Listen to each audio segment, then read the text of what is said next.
And welcome back, everybody, to another episode of Benched with Bubba, episode 630, continuing our team-by-team previews for the 2024 fantasy baseball season. Getting close to wrapping up the AL Central. Got one more team after this one, and we're talking Detroit Tigers baseball, a team that's on the rise. I think we used to like kind of tongue-in-cheek that. I think it's legit now. We saw Torque last year and a few others. Pitching staff's getting good with Skubal and company. We'll break it all down for you for your fantasy season. In order to do so, friend of the show, friend of mine, friend that helped us break it down last year. You can find him as one of the four of the quartet at Triple Play Fantasy. He's the one and only on Twitter at Marty_Tallman. Marty Tallman, how are we doing, my friends? I'm doing fantastic. It's nice to talk about baseball, thinking about the spring, thinking about a warmer, brighter time, as I'm now in the middle of that Midwest storm and it is snowing like crazy. And it's going to be 11 degrees outside tomorrow. So we're not going to be going too many places. So it's nice to mentally escape it. So, Bubba, thank you. No problem. I'm glad I could help. Help. Spring training is like a month away, so it's even better potentially. But we were talking before the show. I don't know how you guys do it out there in cold country, is what I'll just call it, because we had frost, like freeze here for the last 2 weeks, and that was the first time we were like, okay, it's cold in the morning now. It can get chilly up there. It gets, pretty cold, but yeah, I mean, 11 degrees. I mean, that's even cold for here. That's more like Minnesota stuff. But yeah, and that's like your high. Like my low was 29 this morning, so it's like no fun at all. So, but yeah, baseball, brighter, better times. Well, let's do it. Let's talk Detroit Tigers. And before we get into the players for the 2024 season, just as like a fan's perspective, if you want, how do you think the 2023 season wrapped up? As like I did say, and I wasn't really being sarcastic, the team is getting better. They're a young team that's improving. There's optimism to be had there. What'd you take away from the 2023 season? Yeah, so the first 6 to 8 weeks leaves a bad taste in your mouth as a fan. So it's hard to get over that and to be able to zoom out and look at the entire year. But you get rid of those first 2 months, we're basically a 500 squad. And for what we had going into the year, I was pleasantly surprised with that. I think the hitting somewhat coming around. The pitching is still a big question mark as we're constantly moving pieces in and out. And the young guys really haven't stepped up too much outside of a Tarik Skubal, who we will get to here shortly. But yeah, the Casey Mize, they're fighting over $25,000 right now for arbitration. So the team, it's on an upswing a little bit, but I wouldn't go overboard. Fair enough. It's fun. On the bright side, just the upswing to 500 might make them relevant to the AL Central discussion later in the season. So that's the fun part. I think about this all the time, Bubba, that like this was the time you had about 8-10 years, and you're still kind of in the middle of it, where like if you were an AL Central team, if you really wanted to win the AL Central, you could possibly do it every single year. There's been no easier time to take a hold, but it's like all of them got together, like the 5 families and the Godfather, and they said, hey, how about this? None of us are going to try, and we're all just going to try to make as much money as possible. I think they all shook hands, and it's been a gentleman's agreement since. You each get like 3 good players, and then the rest of it, just figure it out. And none of us spend money like over a certain limit. Very simple game, folks. There you go. So we'll talk about it, and that's where youth comes into play to make teams better. And Parker Meadows, big season in the minors last year, 19 homers, 19 steals, gets called up, plays 37 games for the team. Definitely had his ups and downs like a youngster would, but there was optimism in the end, I would say. And right now he's coming in with an ADP around 280, give or take what drafts you're in. He's gone as high as 210 over the last 10 drafts. So he's getting some love in that regard. What's your thoughts on Meadows this year, who should be an everyday player for the Tigers? So looking at his profile, right now he's a pull hitter with maybe slightly above average contact skills. Now, I say that with, he had 145 plate appearances in the bigs. So we got to kind of, no one really knows yet, so I don't want to overshoot it here. But Steamer projects him for 15 home runs, 13 steals with a 234 batting average. I agree with the batting average and the steals. He's in the 90th percentile in speed. But I think 15 home runs might even be at like the top range of his outcomes. Max exit velocity was in the 39th percentile. It's just the swing. I just haven't seen the power there. So I think 12 home runs, 13 steals, 240 batting average. I think that's playable like in a deep league. Like if he's your 5th or 6th outfielder in a 15-team league that you'll probably keep on some weeks or maybe drop others, I think that's kind of where he's at. But if we're being honest, Alex Verdugo's going about 10 picks later. And why wouldn't you just do that? Fair enough. Yeah, I'm so torn on the Meadows thing. That's why I love doing these preview shows because there's always a handful of players on each team where I'm like, eh. And Meadows is one because like we saw the AAA numbers, and then what you mentioned last year, kind of like struggles but small sample. So where's the optimism? But you pointed to a few things that really stand out there that kind of maybe limit his like fantasy upside, and maybe just another year or two away too. You never know. He's still so young, but it has tempered my expectations. Early draft season, like when us degenerates really get at it, he was even cheaper, so it's much more appealing at that point in time. Yeah. But now he's creeping up ADP. Like I said, he's gone as high as 210. Like that's way too rich for my blood. 210, yeah. I mean, if you're around the 19th, if you get him in the 19th round, I think they'll be fine. But like I said, Alex Verdugo is kind of in that. Yeah. And I kind of put them together because, top of the order. Very We similar. assume he's going to stay at the top of the order, Parker. At this point, he did last year, and at this point, he currently is. But if he doesn't increase his contact skills, and because he does not walk enough, so you can't have your leadoff batter batting 230. True. So that's why I'm not all in on him. I don't have him anywhere yet either. But Yep, we'll see how that one. We'll see how it pans out. This next player is a player that I have invested in. I'm very curious to see I literally just took a pick in the draft and I took someone else instead of him to kind of like quote unquote diversify because I don't want to go all in on Riley Greene. Okay. But I'm very excited on Riley Greene. I need to know if I need to temper my expectations or not. Obviously, he was supposed to start the year with the big team, but then he got hurt. Still played 99 games, 11 homers, 7 steals, hit 288, which I like to see. He's going like 100 picks higher than Parker Meadows. He's around 175, 180, give or take. So what's our thoughts on Riley Greene? Should we be optimistic on him? Am I being crazy and maybe temper those expectations? What are you seeing? I would temper him. And the reason, let me be on. Okay, first off, long term, I'm huge on Riley Greene in real life, as a fan, dynasty, everything. But at his current ADP for next year, he's going around 10th, 11th round. Is that where you're seeing him go? He's about 170. Yeah, give or take. He's like 170. He's probably around 11 or 12. Okay, 11 or 12. So at that current ADP, I'm not going to do it. And the reason being, he's coming off Tommy John surgery. He just had surgery in September, and AJ Hinch said he's very optimistic on his return for opening day. But then his doctor said it's going to be a long, long winter of rehab for him. But the surgery was necessary. So what we're going to see from Riley, it's not like he's going to be able to be working on his craft. It's not like he's going to be able to go to drive line or be able to really use the facilities. He's going to just be rehabbing an injury. Now, I know he's young. It's almost like getting injured is like a hobby of his because every single year he's rehabbing something. So he's good at rehab. So I guess he has a good work, and that's he comes back. there's a certain work ethic to rehab and being able to come back quickly. So, but at that certain time, coming off Tommy John, we saw it with Bryce. Bryce Harper, his shoulder was injured. He pretty much kind of did the same thing, and we didn't see his power for the first 2 months of the season. Riley Greene doesn't have that much power to begin with. So what are we talking about if he comes back and he's not, 100%? So right now I'm moving on unless we see, if you're doing your late drafts in March, or closer to the season and he's in spring hitting home runs and the exit velocity's there, then great. But as of right now, I'm not doing it. Yeah, that's good to know because, I thought he was in a safer boat, but it's good. And that's just why we do team previews. That people actually pay much more attention to each team because that is. Would you rather have Lars Nootbaar? I like Lars a lot. I know some people are kind of wishy-washy, but I probably would rather have Lars just knowing. You could wait about 2 rounds and get him 20 home runs, 9 stolen bases projected from Steamer. So if I'm in that kind of, I want a contact guy or at least a guy who gets on base in Nootbaar's, with runs and everything like that, I'm going to wait for Lars.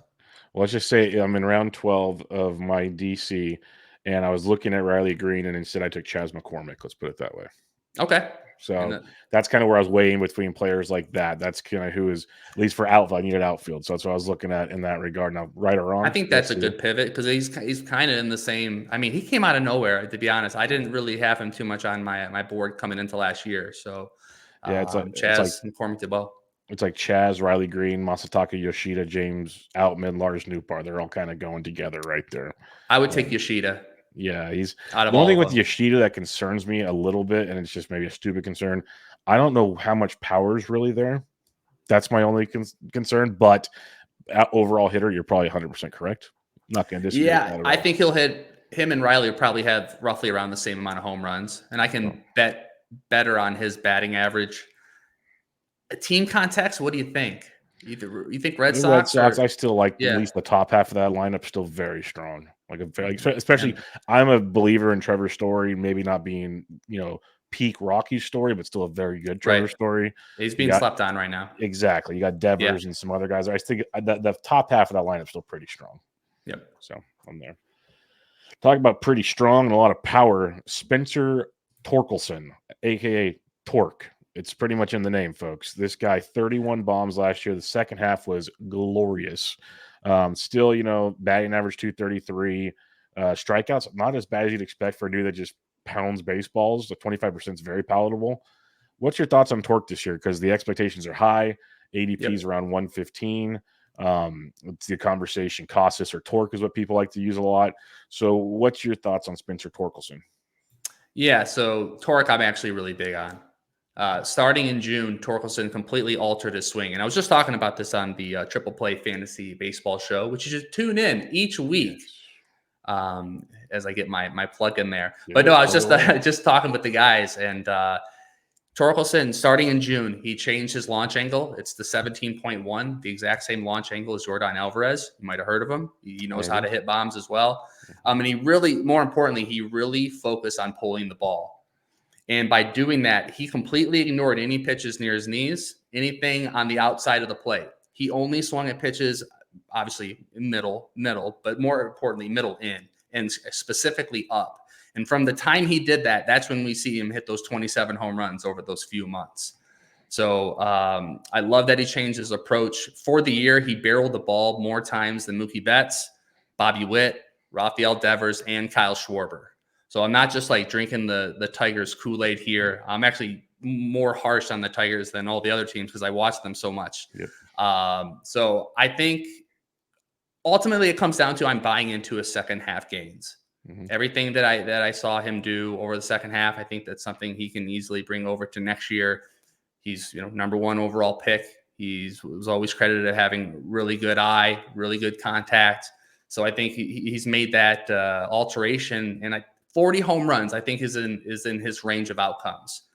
And where he's currently going, let's say if he hits the floor of 30, 32 home runs, that's still fine. Yeah. And I see his batting average being around 250 because he has a career BABIP of 269. And with how hard he hits the ball, he's just gotten unlucky. So I think I could see that creep up to 250. Maybe he hits you 35 home runs. And, last year he played in 159 games, so you're not going to have to worry about him sitting out. He wants to play every single day he can.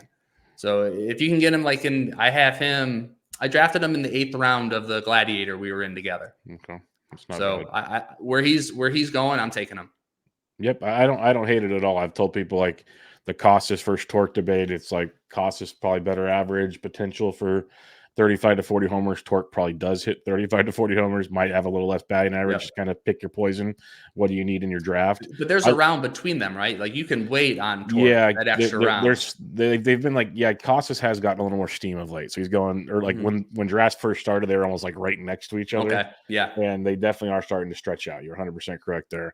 So I think I love Torque. And one thing about this Tigers team, as I keep looking at the outline we have here, this was a team that I think I added and dropped so many players here throughout the season because they're very streamable at times. Yep. Very, very good moments for them. And Torque was one you added and didn't drop again when you grabbed him. And I remember preaching it forever. And I hope Bloomfield listens to this episode because that was one of those where Bloomfield, I take many L's, but Bloomfield will take L's too. And he thought I was crazy, like talking about what you mentioned, like the hard hit rate, the barrel, what he started adjusting and he started seeing this thing. And I'm like, this is where playing DFS paid off for me because I'm like, I'm seeing this every day, guys. And he's cheap. Like, get in on this. And I think it's legit. I'm with you. It's something I say about Andrew Vaughn a lot. Different players, but the first round pick pedigree thing, both really good hitters. Torque's the power. Vaughn's more the average with a little bit of power still. But like people gave up on Vaughn so quick. And maybe he's not this elite guy, but he's going to be very serviceable, like pretty darn good. We're Torque in the same respect. People like right out the gate, people are like, oh no, like look at him. He's struggling, this, that, and the other. Got comfortable, started doing his thing. Me included. Because I wear my heart on my sleeve with this team. I mean, this is Well, I This think is what we watch. the best thing they did, and I think we might have talked about this last year, is the fact they brought Miggy back, but Miggy flat out said, "I'm here to DH and teach Tork how to play first Yeah. base every day." Yep. Like Here's that the little passing of the torch. those little things are tremendous because then there's no pressure on Tork. He gets to just sit there and use Miggy and like as a sponge, like just absorb things. Yep. It's a game changer. So we'll see where 2024 goes, of course. Kerry Carpenter, this outfielder, obviously going in between Riley Greene and Parker Meadows in ADP wise, around 220, 225 right now. Carpenter's a fun one, man. 20 homers, hit 278. Was he got injured a few times, so he only played 118 games. But when he was on the field or in the on the waiver wire, he was a popular commodity because the boy could hit. What's our expectations on him? Because the way you spoke about Riley Greene, Carpenter might be the best fantasy outfielder on the Tigers. And let me say this, Kerry Carpenter came out of nowhere for us. It was a pleasant surprise. We didn't expect him to come up and do as well as he did. But at the end of the day, right now, he's like a high-end power platoon bat versus righties. Versus righties last year, he batted 286 with 18 home runs in those 381 plate appearances. And he demonstrated that he could barrel the ball all over the field. Like you look at his spray chart, there are barrels everywhere. So you love to see that. Now versus lefties, they didn't play him too often. Towards the end of the season, he started to play every day, but for the most part, he only had 78 plate appearances versus lefties, and he batted 235 with 2 home runs. I think where he's going, I think you're right. He's my favorite outfielder they currently have. And another Gladiator, I got him. We're like 15th round in the Gladiator about a month ago. So if he hits 250 with 25 home runs, maybe 10 swipes, that I love the price for him right there. And I think his ceiling is maybe 30 home runs. If they play him every day versus lefties, it's possible he hits 5 of them over the year and he gets that up. So the plate appearances, I don't know if 650 are going to be there. I think 550, maybe 500 to 550 if they keep the platoon that they had instrumented last year. But I think he's well worth his current ADP. Sweet. Yeah, no, I'm a fan as well. So looking forward to seeing how that plays out throughout the season. The newest Tiger, or one of the newest Tigers, I should say, is Mark Canha. Got traded to the Tigers early in the offseason, actually during first pitch. I remember exactly where I was when that took place. Things you never thought you'd say. I remember where I was when Mark Canha was traded. I'm sure his agent barely remembers. Yeah, no doubt. He's like, did that check clear yet? He has an ADP of around 424. He's on as high as 379, as low as 506. A lot of fluctuation with Mark Canha, but we know there's some power, there's some speed. It's more of a playing time thing. Not an elite player probably anymore, but still serviceable. A veteran for the Tigers, we can say. How do you think that's going to play out for fantasy? How are they going to utilize Mark Canha?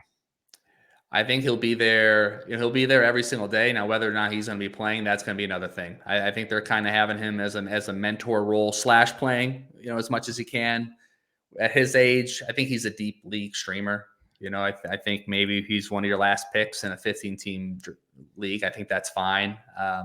I have him projected for 13 home runs, 7 steals, batting around 247.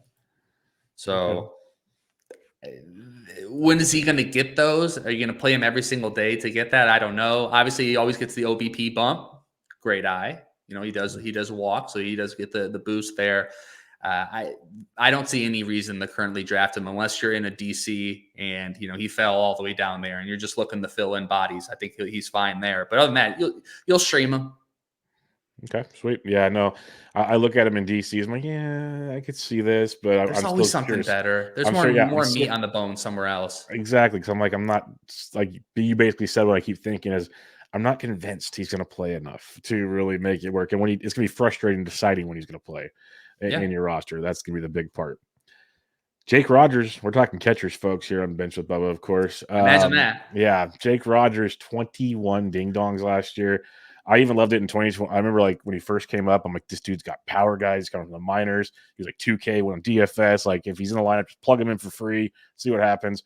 Started to get to play every day because Eric Haas got out of the way and a few others. 21 homers, 221 average. Looks to be the everyday catcher this year, unless I'm missing something. So how are we looking at Jake Rogers? Because for an everyday catcher, potentially, his ADP of 310 doesn't scream people are buying in right now. Bubba, I will say this, plain and simple. He's the catcher that I have drafted the most in my Gladiators. Beautiful. At that ADP, like if he's going to play, why not? And if you want to be very careful about it, and not really Gladiator, but just overall, just in your season long, regular 15 team leagues or 12, even a 12 team, if you're doing 2 catchers, but especially a 15 team 2 catcher league, if you get Jake Rogers, you need to pay up for a catcher before then who's going to offset the batting average. That's fair. Now, I think he barrels the ball 12% of the time. So his quality of contact should keep his batting average over 225 or maybe around 220. But you're gonna need to offset that. So if you can build in some batting average cushion, or maybe over throughout the entire draft, you've been focused on batting average, so you're not worried about that. Then I think he'll do fine because the counting stats are going to be there. 22 home runs, 110 runs plus RBI. I think it's possible, for him there. Yeah, and definitely. With where he's going, I also get him and Austin Wells around the same time. Our brains think alike. I'm sorry, Yeah. but I'm apologize for you because those are 2 guys I've think everything. Those 2 guys I've targeted heavily in DCs and stuff because you can get them like catcher 3 if you even want to, and having those guys as catcher 3s to me is like awesome to have them as your backup in case something goes wrong. Because I think I'm with you with Wells is also like some people are not all in on Wells, and I'm there too, but this is not a Yankees podcast. But yeah, Rogers, I'm with you. I think there's something there, and like people used to get all excited about Eric Haas, which for good reasons at times when he was playing well, but they're not getting that same hype on Rogers. And I sit there and look at it going, what am I missing with this? Like, it doesn't make sense to me. So, yeah. Well, I think when a team's this bad for this long, some of the teams go under the radar. That's true. And that's just what's going to happen, which is good. Yes. Bad / used to be bad teams still have good fantasy players. That's the beauty of it all. Matt Vierling, third base outfield eligible. There's some pop, there's some speed. Playing time is the question. How do we look at a guy like Matt Vierling, who right now has an ADP close to 400? As of the most current report, he is, quote, the favorite to serve as the Tigers' starting third baseman to begin the 2024 season. So a very careful to begin already thrown in there by the brass there at the Detroit Tigers. You got to love that as a player reading that. Thanks, guys. Thanks for having my back. The positives, okay. He's improved his contact rate every year in the majors. So 266 expected batting average over 530 plate appearances. That's pretty good. He's flashed some power, and his max exit velocity reflects that little bit of power is in there. But best case scenario, I'd say 15 home runs, 15 steals, bats 260.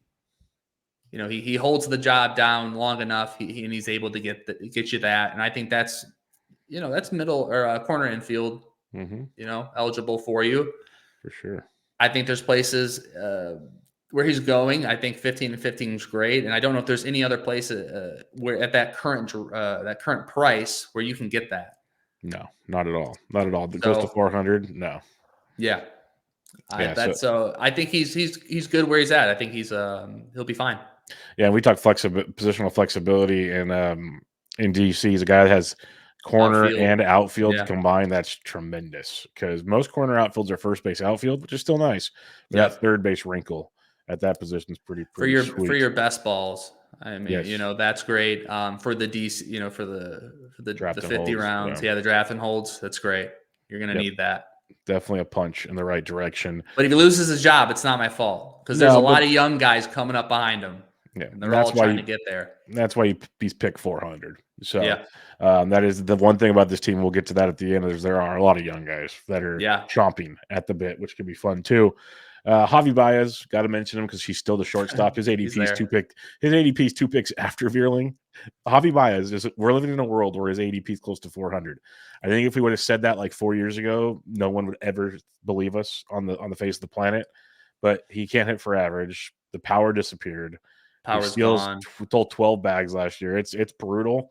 So what do we think with Baez? Because I just don't even think about him, honestly. I mean, you nailed my points. Power is gone. His contact skills have completely eroded. He has no He has no idea. He doesn't even know what's going on in the batter's box. And I don't think I can really say that about too many hitters in Major League Baseball, where he'll swing at a ball that's literally 3 feet outside of the zone, and then a fastball will go right down the middle. So there's something going on there, mentally, physically, whatever it is. I think he's toast. I think that's the end of it there. If you're super desperate, I could see in a DC just grabbing him, because they're going to have to play him. I mean, they're paying him so much money. So I project him for around 12 home runs, 10 steals, sinking your batting average. As your third shortstop in a DC, you could do worse, honestly. But he'll play until he doesn't. He'll be on your roster, break glass in case of emergency, that type of player. Yeah, I'm with you there. Let's talk Zach McKinstry, because we have to. But he's interesting. He's got he might, platoon with guys like Andy Ibanez or some other guys on the roster. But we've seen McKinstry, again, a little bit of pop, 16 steals last year in 148 games, hit 230.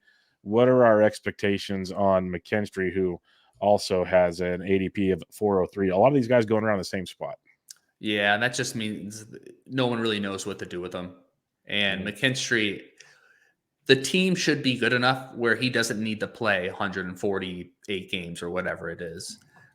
You love the flexibility. He pretty much has every single type of positional flexibility you could ask for: second base, third base, shortstop, outfield. So he plays everywhere. He's going to be the utility guy for the Tigers, just like last year. His defensive versatility is excellent, but he cannot hit. It's just not in the cards for the young man. So if he plays as much as he possibly can, I think around 400 plate appearances, maybe 8 home runs, 10 steals, but you never know when you're going to get them as well. Again, another dart throw, but I think very limited upside. I won't get him anywhere. All right. So, yeah, people are excited probably for the flexibility. That's about it. That's about all you get. There's like Andy Ibanez. There's Nick Maton. Some people like still. Anybody worth mentioning? But like we'll talk prospects later. But right now on the potential active roster. No, that's pretty much. Let me scroll down here to the other gentleman. Not much. No, as you can see, because we'll get into Colt Keith, obviously. Yes. But no, we can keep it moving. They can barely field a professional team as it is. We don't need to look at the bench. Sounds like a plan.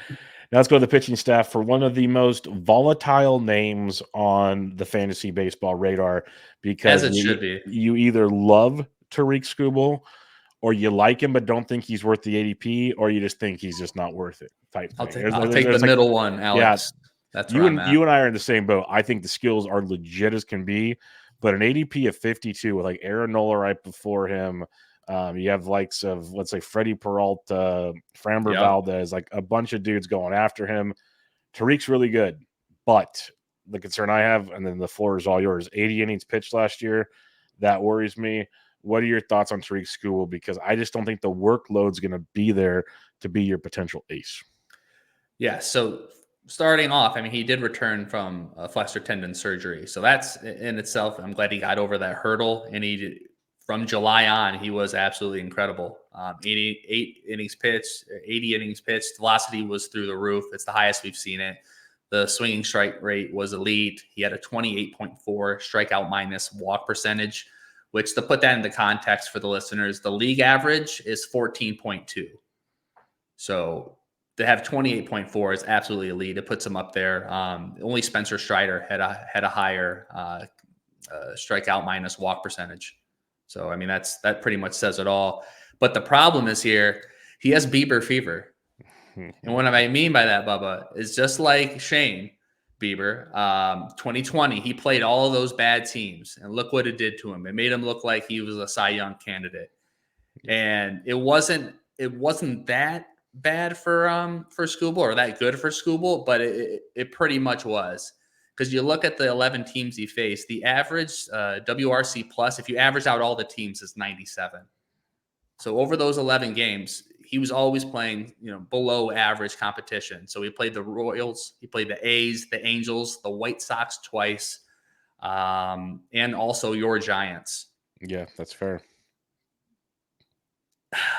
Imagine after 80 innings pitched of that, you're taking him over, like you said, Nola, Freddie Peralta, Framber Valdez, even Blake Snell, Logan Webb, Max Fried, Logan Gilbert. Like I'm taking all of those guys over Tarik Skubal, and it's not 100%. even close. I'm actually happy that this is happening. Yeah. It's So one, I can one get, guy you don't have to worry about. Because like I if can he's get going like Logan 70, Webb. exactly. Like if Skubal's going even 70 picks later, all of a sudden you're really scratching your head at draft time. Right now Yeah, you can just walk right past him. yeah. And It's it's like just that. Like it's those are very the easy. those are the best players. You can just like, nope, just moving on.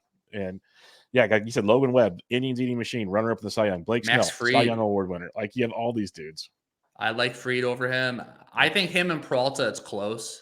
Yeah, because Pick your Peralta's got his poison. injury concerns as well. Yeah, pick your poison. I would go with Peralta. So would I. You know, if I had to pick one. But yeah, it's an easy no thanks. And if you're going to be flashy in the first round and try to get that guy, go for Yamamoto. Yeah. A round before and just enjoy that. That's a good point as well. And yeah, I just want to bring the Freddie Peralta thing because I love Freddie and it's just fun. It's like you mentioned all those awesome stats from Tarik Skubal. It's like people aren't giving Freddie his flowers as much either. It feels like because his second half of the season he had a 30.6% K to walk, a 2.54 ERA. Like he was as legit as they come. I'm not saying you weren't, but no, I get it. No, I saw. I think that was one of the Bloom boards. No, yes. Didn't he come up with that? Yeah, Yep. I mean, it's just. But my point is like there's all this Skubal love in the fantasy community, and Freddie's just kind of chilling. It's like no one really talks about because he was 2 years ago. He was that guy. That's right? true. That's fair. It's just like anything else in this community and maybe in life in general. They just want the new thing. Skubal, I think he's going to be a good pitcher. I think he's going to be fine. I don't think he's going to be a top 10, top 15 fantasy pitcher by the end of the year. Let's see him get through a full season healthy with his good stuff. I know he did it once in 2021, but 80 innings pitched against the A's is not enough. Like just for fun, how many innings do you think he does throw this year? 147. Okay. And then that leaves about 2, like the IL, maybe a 10-day, 2-3 starts missed. So yeah, we'll see. That'll be interesting. The one like close to the 150 mark where people start going, well, quality over quantity, blah blah blah. So we'll see. Which how is that fine. You know, I just it's more of just it's a very small sample size, and I understand he flashed amazing tools, but let's see him do it for a 1 full year before we're taking him over Nola. 100%. Yeah, I agree with you. So glad to hear that even the Tigers fan is on the same page here. Tigers did make 2 new starting pitching acquisitions via the free agent wire. The first being Jack Flaherty. This is an interesting one to me because he did have signs last year when he got traded to the Orioles. Like, oh, there he is, and then he had signs of, oh wait, there he is again. Almost a 5 ERA, 4.36 xFIP. At least he threw the innings, which was good to see, but it was a very, very up and down roller coaster. Right now, you can get Jack Flaherty with an ADP of around 375. So, what are you seeing when you look at Jack Flaherty? Is this just like don't pass go, don't collect $200, or what are we doing here? Bubba, as a friend, I'm telling you, I would not draft him under any circumstance. Perfect. 144 innings pitched last year with a 5.06 xERA. He walks over 10% of batters, and he's not doing it in the Blake Snell that Blake is so focused on nipping the corners and getting the strikeouts that he's fine with walking a few. No, he cannot command the ball for 5 innings. Below average strikeout rate as well, always injured. And I don't play like the mental makeup too much, but I just don't vibe with him. I don't think he's. It came out that he was behind the Wilson Contreras, like he was the one complaining about him being, his catching, and he's rubbed the Cardinals organization the wrong way for years. Like he refuses to stay on their plans for injuries and all this other type of stuff. That doesn't really matter, but it's just another feather in the cap. It's more the xERA and the fact that he can't control his pitches whatsoever. That's fair. That's very, very fair. I have 0 shares, so I'm with you on that one. The other acquisition the Tigers made was Kenta Maeda. And Kenta Maeda, when healthy, is usually a very serviceable pitcher. Strikeouts are there. He's not an ERA beast, but he usually doesn't crush you in this era of baseball. ADP of 250, it's just 104 innings, 106 innings, 66 innings, 153, 125. Innings are an issue with Kenta Maeda. So what are your thoughts here? Because like I said, the stuff when he's on is very, very good.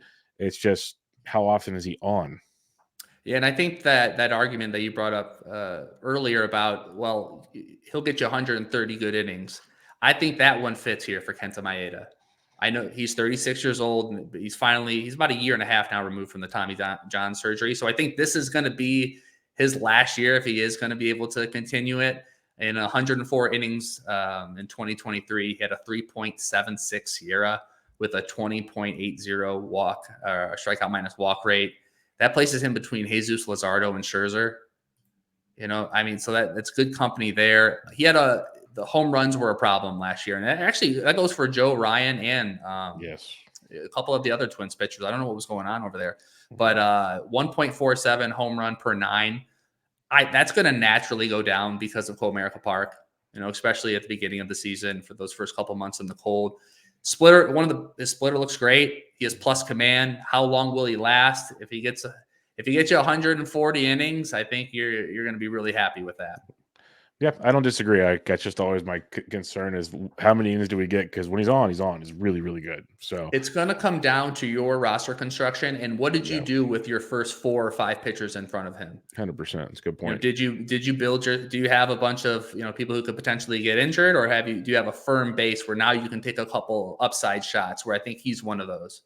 No, it's a great point because I definitely have been more focused on innings guys, a strikeout upside early on. So Kenta might actually fit my molds as I start doing these drafts. So I will keep that in mind.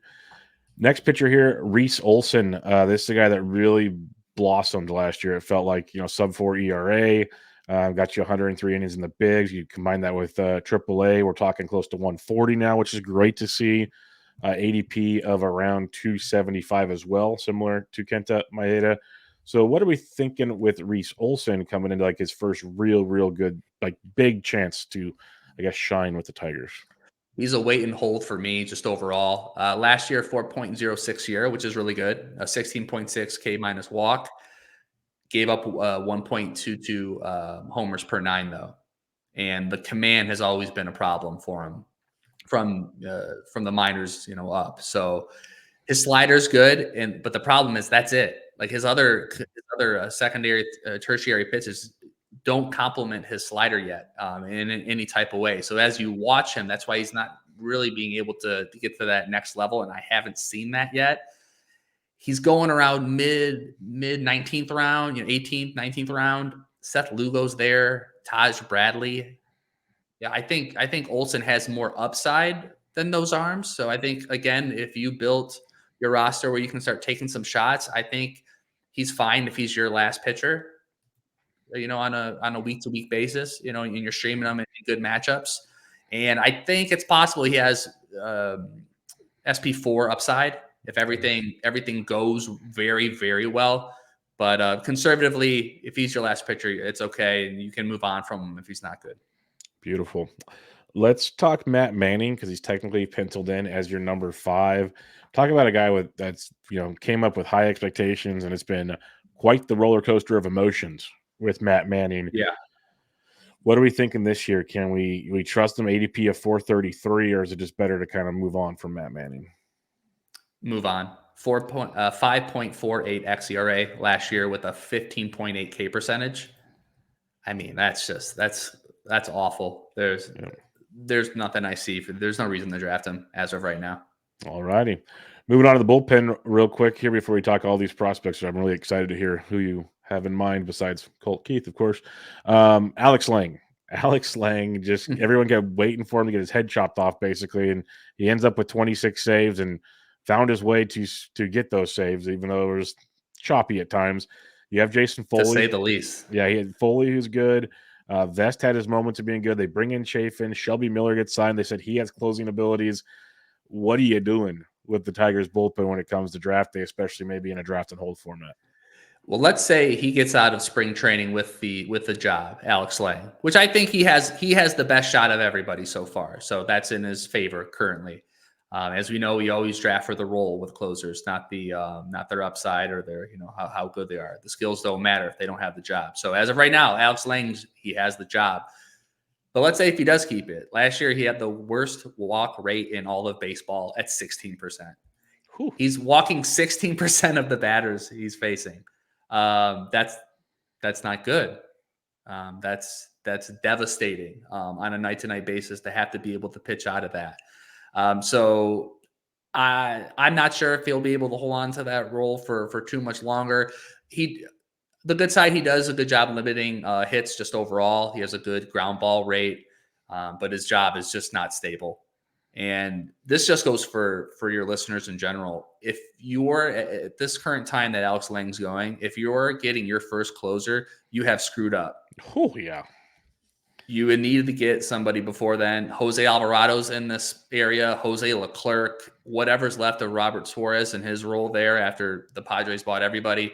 So overall, where he's at, it's not good in a draft sense in a 15-team league, and I don't think he's going to be able to hold that role for the entire year. I have Foley in different gladiators, and then you add in the Shelby Miller wrinkle that they said he has, back of the bullpen stuff. So you hear that. If you're Alex Lang, you hear that, you're like, oh, thanks, man. Appreciate it, guys. Vote of awesome. confidence. Thanks for setting me up. Again, the Tigers front office is very interesting to say the least. Alex Lang feels like that meme where in Goodfellas where Joe Pesci's walking into the room and the guys are behind him and the camera's coming from up top. Alex, like I'm not good at that stuff, but someone needs to put like Alex Lang's face on that, like the front office on the ones behind it, or Miller and Foley and stuff right behind. Like, that would be a perfect meme. Just gonna throw it out there to anybody that's creative. Yes, someone's got to get on that. But so for Lang, I wouldn't do it. I think you should have already invested in your relievers before then, and then you can take a couple shots in a couple rounds after him. If you're not wanting to secure it, but Alex Lang's not worth it. Yeah, for me, in a world, if you are drafting Alex Lang, he's already like your third or fourth reliever, is the way I look at it. I mean, that would be great. At that point, you might as well wait and take some of these other shots. Is where I'm sitting on that. So it's very and I took the chances on Lang last year, and it was what it was. But he wasn't also my top, couple. Same scenario. So we digress on that one. All right, let's talk prospects. We'll start at the top. Well, you can lead the show the way here because you know the prospects, but I know Colt Keith's the one everyone really wants to hear about. So let's just start with Colt Keith, who is something special to say the least. Yeah. So, first off, he crushed high A pitching and the Arizona Fall League. Did you get to see any of his? Oh, yes, we did. Yeah. Okay. So you got to see it in person. What did you think? I was very impressed. Very, very, very impressed. Like the dude looks. I'm not a prospect guy. I'm not a scout, but he looks quite polished compared to a couple other players out there. Let's put it that way.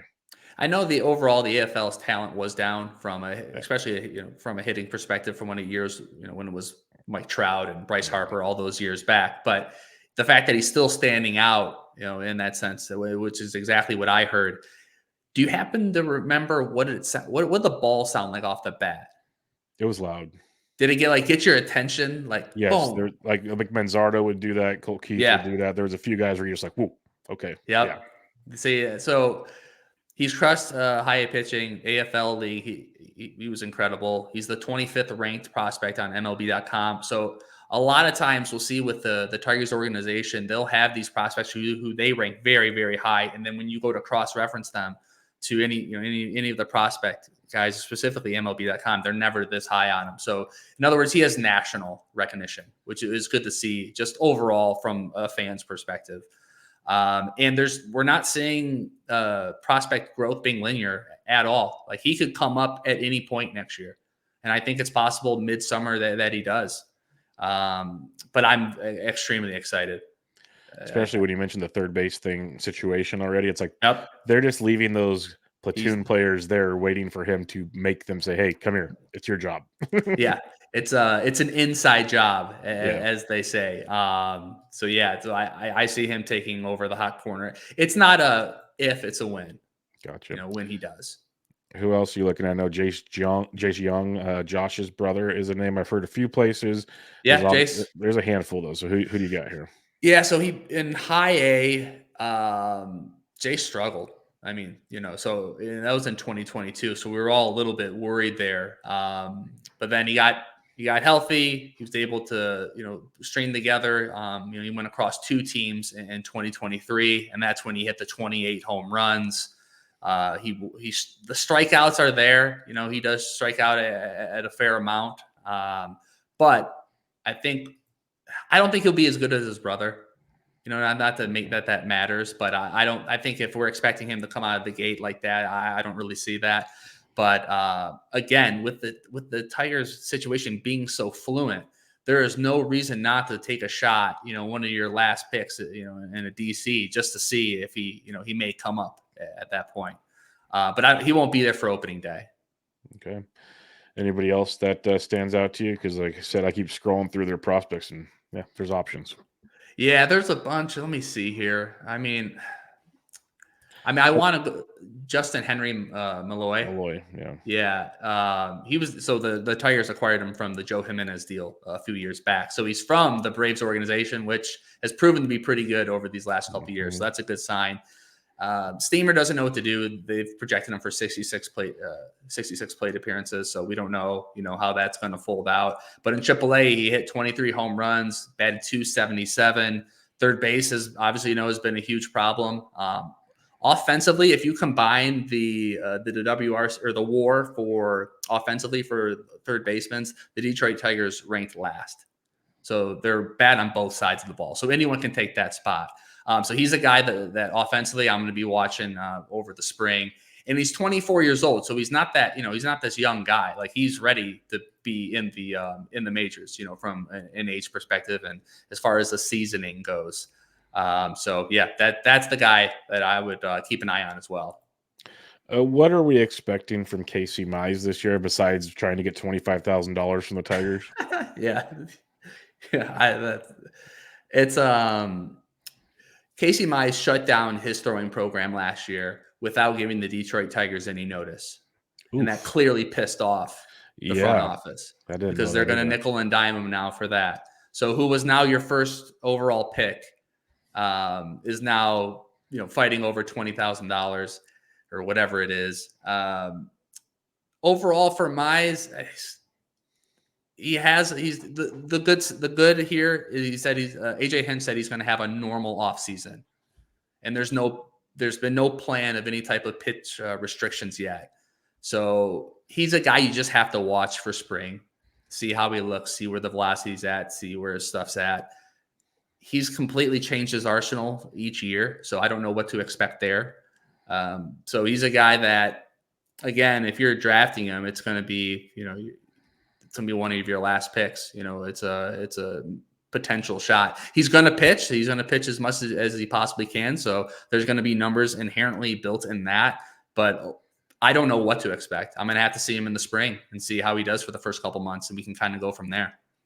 What about Nick Pollock's favorite, Sawyer Gibson Long, who came out and shoved quite a bit there to finish the season? Yeah, so right now he's not projected to be in the rotation opening day, Yeah. But injury history of Maeda, Manning, Jack Flaherty. I mean, who knows how long he'll be able to say. But man, he's one of my favorite guys as well. Last year, he earned a 2.52x ERA with 26 strikeouts and 20 innings. His walk rate was high, but that has a lot to do with how he makes hitters chase the ball, specifically his changeup. He works that away a lot, and he gets a lot of whiffs, but it can sometimes lead to walks there. Again, I think if he's one of your last picks, I think that's perfectly fine. I think he has more upside than like Bryce Elder or Josiah Gray or Frankie Montas, which is kind of in the range where he's going. Yeah, so the 390-ish ADP is very interesting with him. Yeah. So I'll have a team or two with him. But if I was to draft one team and one team only, I would do something a little bit, I would go with something a little bit more conservative. But there's upside there, so I would not go for it. If you can do it. Do you think we get a taste of Wilmer Flores this year? I don't think so. Okay. Nope. That was one of the hot commodities at AFL, so I was wondering there.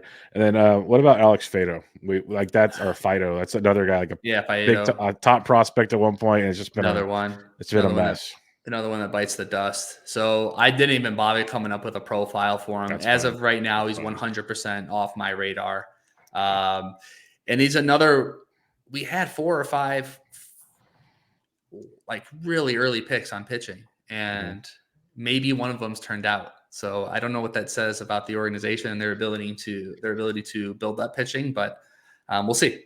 I think it needs to go to the mantra. Let's draft hitters and sign pitchers instead. Let's go that direction. Let's And move it it looks around. like they're kind of doing that right now. It looks like so. Or they do it before they do it how they used to do it. They would just buy people. Like Yep. the Tigers would have $200 million payroll. Like Yes, when it wasn't cool to do it. Yep, Verlander and company. It was fun. Yeah, but yeah. So now we just it's building from within. So everything you'll see from the Detroit Tigers is trying to showcase their farm and what they've been trying to build the last few years. We don't know what we're doing in free agency, clearly, because Javi Baez is our big get. But I think overall it's going to be a better. I think if we're 500, I'll be happy just overall. Okay, well there you go. 500 of you. Again, that could be close to competing in the AL Central. So true.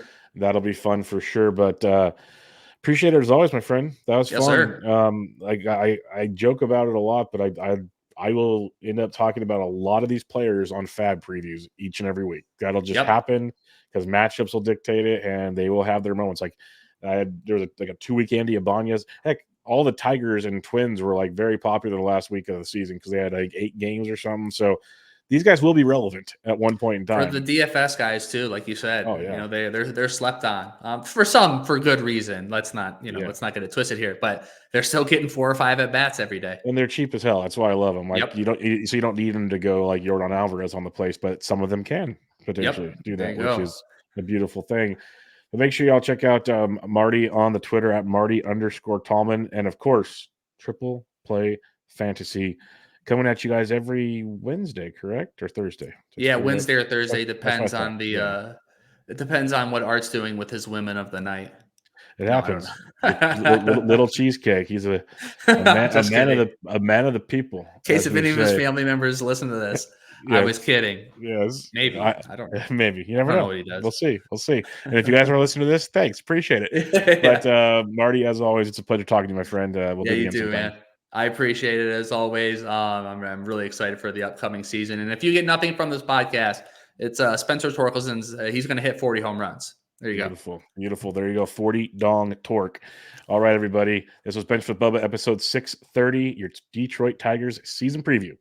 Catch you all next time.